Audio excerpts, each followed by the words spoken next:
नमस्कार दोस्तों, मैं विजय कसाना डिजिटल फ्री शिक्षा के यूट्यूब चैनल पर आपका स्वागत करता हूं। दोस्तों, 8th पे कमीशन को लेकर बड़ा अपडेट सामने आ रहा है। क्या कर्मचारियों की सैलरी बम्पर तरीके से बढ़ने वाली है?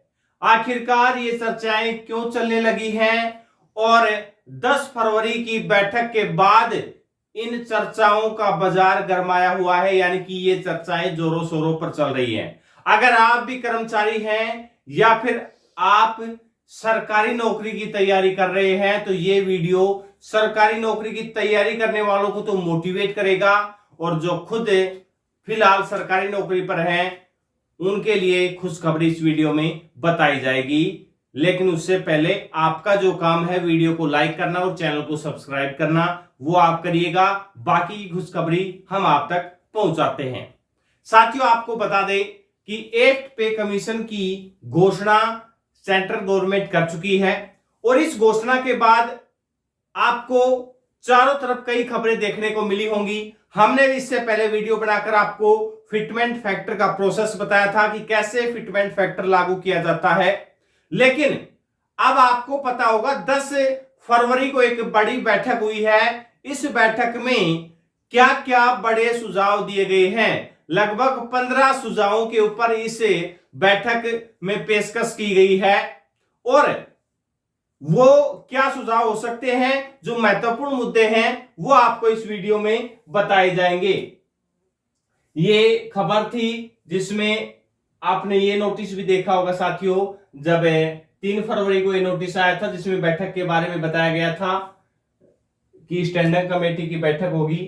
अब इसमें आपको बता दें कि जो डीओपीटी यानी कि कार्मिक प्रशिक्षण विभाग है और नेशनल काउंसिल जेसीएम की स्टैंडिंग कमेटी की जो बैठक हुई है, इसमें 8th पे कमीशन के मुद्दों को लेकर चर्चा हुई है, और इन चर्चाओं को लेकर आपको जो महत्वपूर्ण खबरें, जो 15 मुख्य सिफारिशें शामिल की गई है इस चर्चा में, उनके ऊपर बड़ी विस्तार से आपको जानकारी देने वाले हैं।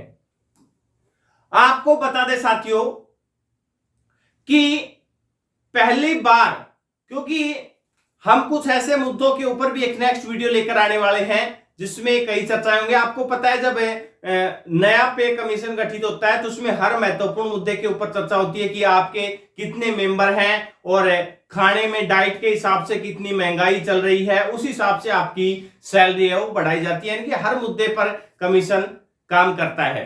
लेकिन बजट में ना तो जो सैलरी बढ़ेगी उसके लिए, यानी कि 8वें पे कमीशन की कोई तैयारी बजट में नहीं दिखी, तो उसको लेकर सरकार घोषणा कर रही है कि 25 से 26 की बजाय जो 26-27 का बजट होगा उसमें ये घोषणाएं हैं, यानी कि ये जो बजट है 8th पे कमीशन का, ये रखा जाएगा।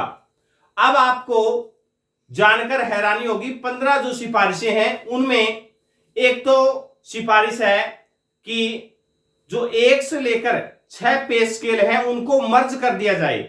अब मर्ज कैसे करना है, जैसे 1 और 2 जो पे स्केल है उनको दोनों को मर्ज कर दिया जाए, 3 और 4 को मर्ज कर दिया जाए, और 5 और 6 को।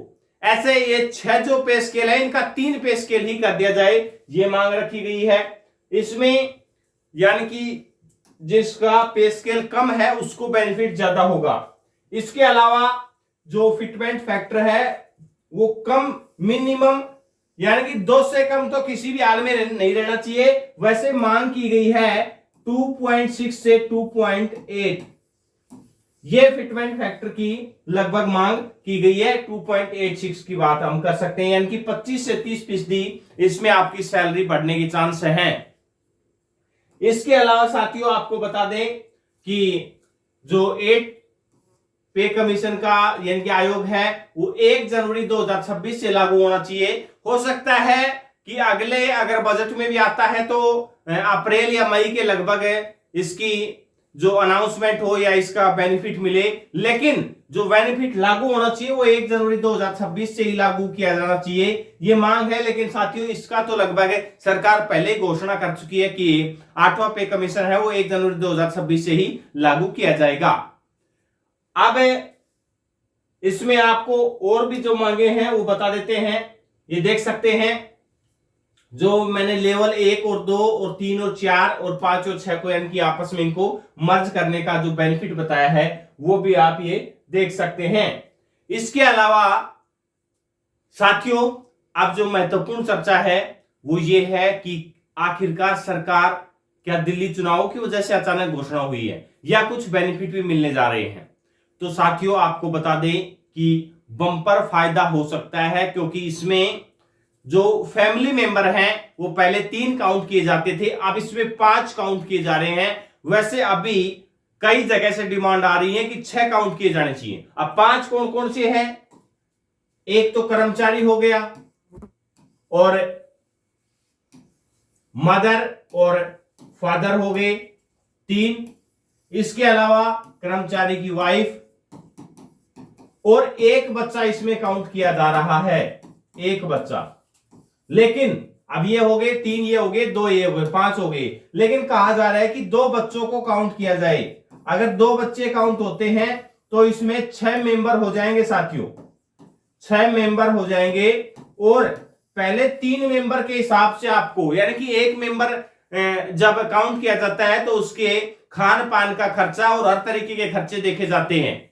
तो एक मेंबर का खर्चा, अब आप समझ सकते हैं, जब पहले 3 मेंबर थे, अब 5 मेंबरों की डिमांड, तो जो 15 सुझाव दिए गए उनमें है। वैसे 6 बढ़ाने की बात की जा रही है, लेकिन अगर 5 भी रहते हैं तो 3 की जगह 5 मेंबर काउंट होंगे तो उनका महंगाई के हिसाब से जो खान पान का खर्चा लगेगा वो आपकी सैलरी में ऐड होगा। इसके अलावा साथियों, जो 1000 रुपए जो मेडिकल के लिए 1000 रुपए मिलता है, इसको 3000 करने की मांग की गई है। 3000 रुपए पर मंथ मेडिकल के लिए मिलने चाहिए, ये भी मांग की गई है। और इसमें आप कौन सी नई मांग ऐड करना चाहते हैं, आप भी अपने सुझाव है वो कमेंट सेक्शन में दे सकते हैं। अगला वीडियो उसके ऊपर भी बनाया जा सकता है अगर आपके सुझाव अच्छे लगे तो। इसलिए आप अपने सुझाव तो कमेंट सेक्शन में भेजिएगा ही।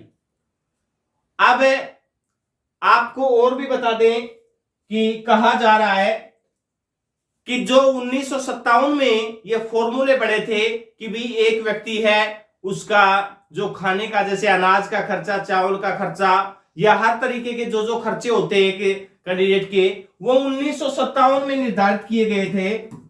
उसके बाद से हर पे कमीशन पर उन्हें बढ़ा तो दिया जाता है महंगाई के हिसाब से, लेकिन उनमें नई चीज नहीं ऐड हुई। लेकिन अब आप सोच रहे होंगे नई क्या ऐड करनी है, खाने का जो खर्चा होता है या पहनने का जो खर्चा होता है वो सभी तो पहले की तरह ही चल रहे हैं, महंगाई के अनुसार उन्हें बढ़ा दिया जाता है। लेकिन साथियों, जो आज आप फोन यूज करते हैं उसमें नेट भी चलता है, यानी कि अलग अलग, क्योंकि फिलहाल जो ऑनलाइन की तरफ दुनिया भाग रही है, तो ऑनलाइन मोड में व्यक्ति के जो खर्चे नए हुए 1957 में कौन व्यक्ति फोन यूज करता था और कौन व्यक्ति नेट चलाता था, तो अब ये खर्चे नए ऐड हुए हैं, तो कर्मचारियों को भी इनका भुगतान होना चाहिए।